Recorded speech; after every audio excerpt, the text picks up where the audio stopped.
Καλησπέρα και από μένα. Good afternoon.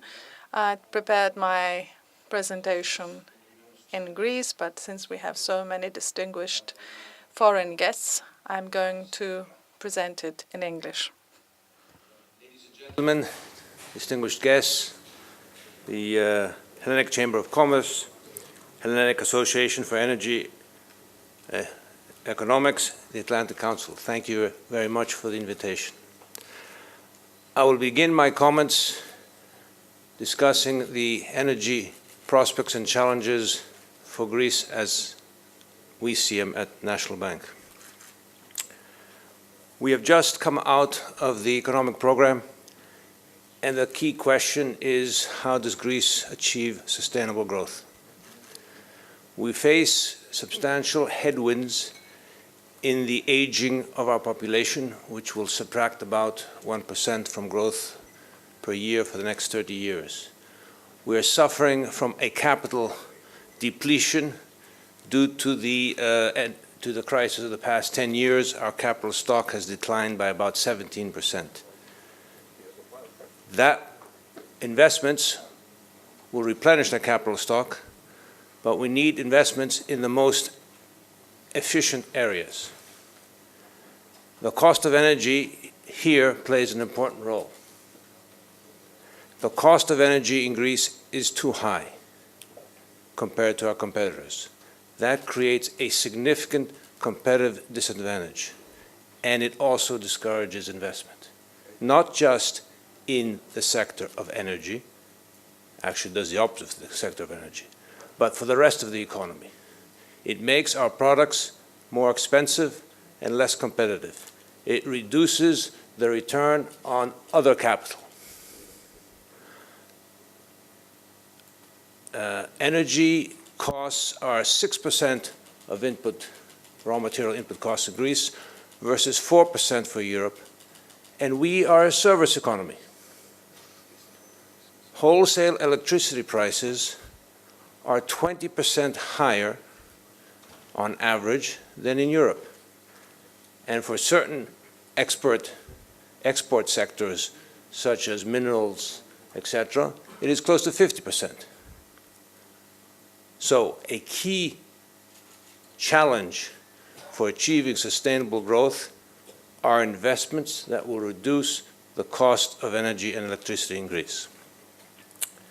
Now, there are several drivers for investment that will move us in that direction. And before I go to that, let me just say that the dependency on lignite and petroleum, with the future increases that are foreseen in carbon rights, will increase the differential of energy costs between us and our competitors. So let me go to the drivers. I have four. First is renewables. Technological change has made renewables far more cost competitive versus other more traditional production factors, petroleum and lignite, where they needed subsidies. Now, even without subsidies, photovoltaic production is only about 15% more expensive than traditional sources of production of energy. We have the comparative advantage of the sun and the wind, which other countries do not have. So technological change and the comparative advantages of Greece suggest that we can move far faster in moving towards renewables, which will also eliminate or reduce the impact of carbon emission charges. Second, there is a European commitment to unifying the electricity system of all European countries. We are a country that's relatively isolated, and our neighbors have much cheaper electricity. usually because they use hydro. If we are interconnected with their systems, clearly we can import cheaper electricity into Greece, and that's when it brings down energy costs. We also have the issue of the islands, where they are producing electricity from petroleum plants usually. With the carbon charges, that's going to be extremely expensive. If we build infrastructure which will link the mainland with the islands, that will also be projects that will bring down the cost of energy in Greece.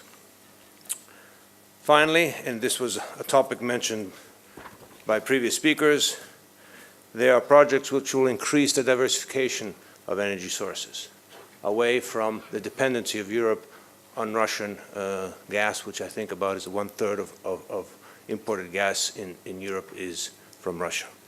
And here again, the pipelines that are being planned have been described by the speakers. The TAP are major projects.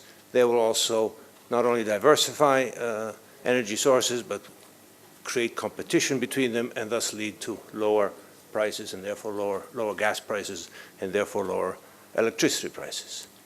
LNG technology has now made LNG a competitor to your traditional sources. We have mentioned previously the two main projects, Revithousa and in Alexandroupolis.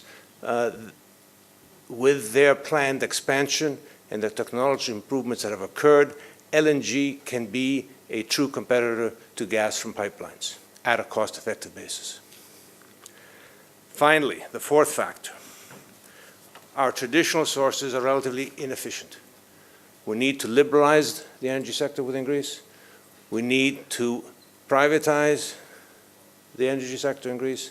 That would lead to investment, bringing in know-how, and those efficiency gains will clearly lead to lower energy prices. So we have four factors that are all driving for lower energy prices in Greece. They all require major investments. And here I come to what the role that banks can play. Clearly, banks in Greece are looking for bankable investments, and these very large investment projects are clearly in our interest. Now, you will excuse me, I will pipe the horn a bit of NBG. We are the bank that supports energy financially more than any other bank in Greece. We have about 30% of financing Greece, of energy projects in Greece, about 2 billion euros. We have 40% of the financing of the renewable sector.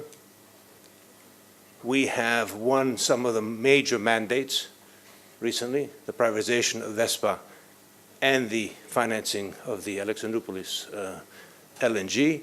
We have the technical knowledge. I'm not saying the other Greek banks don't, but we have a comparative advantage. We have the liquidity, and we have every intention in financing all these projects, which are important, clearly, for us as a bank, but they're vital for the Greek economy because, as I say, without lower energy prices, significantly lower energy prices, and especially electricity prices, the Greek economy will remain relatively uncompetitive on all its goods that it produces. Thank you very much.